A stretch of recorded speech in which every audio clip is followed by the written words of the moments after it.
This week we celebrate the 15th Sunday in Ordinary Time. The Gospel from Luke's account is very familiar to us. It is the parable of the Good Samaritan. The parable starts out with a question, "And who is my neighbor?" Let's take a listen. The passage is taken from Luke chapter 10, verses 25 through 37.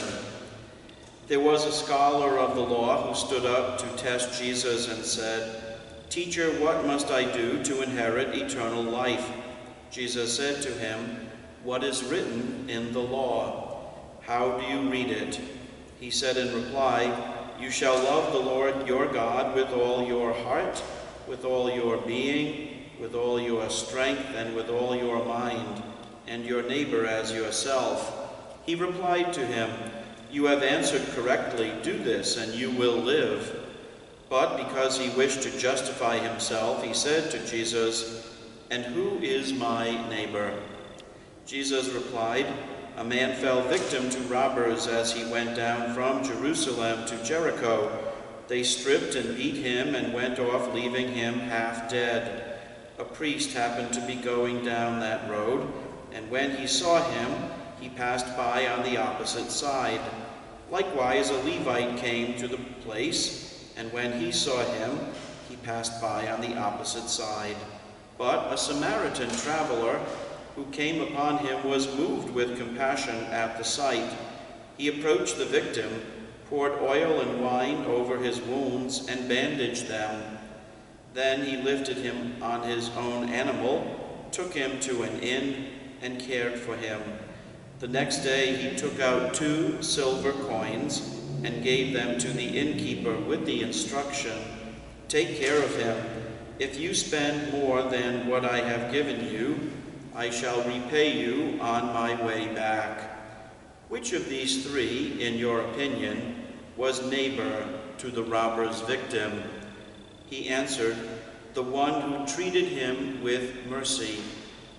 Jesus said to him, "Go and do likewise." As we reflect on that important question, who is my neighbor, perhaps we might spend some time thinking about how we would answer it now in our own day, in our own time, in 2022. We know who our neighbors are, in one sense, in that very literal sense. We know who lives in the house next door, or the apartment, or condo next door. At the end of the parable, Jesus asked the scholar of the law and his disciples, and all those who may have been listening, which of these 3, in your opinion, was neighbor to the robber's victim? Recall that all 3 people had walked by the person who was injured. The scholar of the law answered, "The one who treated him with mercy, the one who stopped, the one who showed mercy." So the answer to the question, "Who is my neighbor?" has to do with the disposition we are called to have that reaches out to those in need, those who may be injured, those who are suffering, those who are helpless. So many countries within the world community have reached out in support of Ukraine in recent months. We are not geographically a neighbor. We're not next door neighbors. And yet there has been an outpouring of support for our neighbors who are literally injured in the street, suffering in many ways.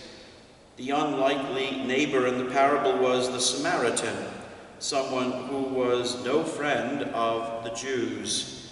There were conflicts between these 2 groups, differences of opinion on religious matters. The 2 people who passed by earlier, a priest and a Levite, had already performed their religious duty in Jerusalem and were on their way, presumably back to their home villages, and they passed right by. It is probably difficult for us to measure the degree of surprise the listeners would have experienced to learn that the hero of the parable, hero of Jesus' story, was their traditional enemy. Has that kind of experience happened to you? Have you been helped by someone you least expected to help you?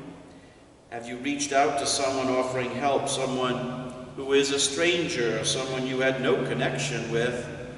If so, then maybe we do have just a bit of a deeper glimpse into this experience of surprise, like those who were listening to the parable for the first time.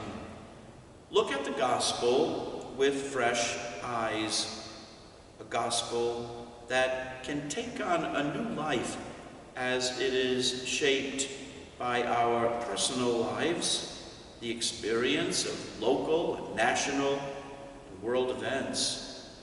Let the gospel fill your week. See you in church. For now, God bless.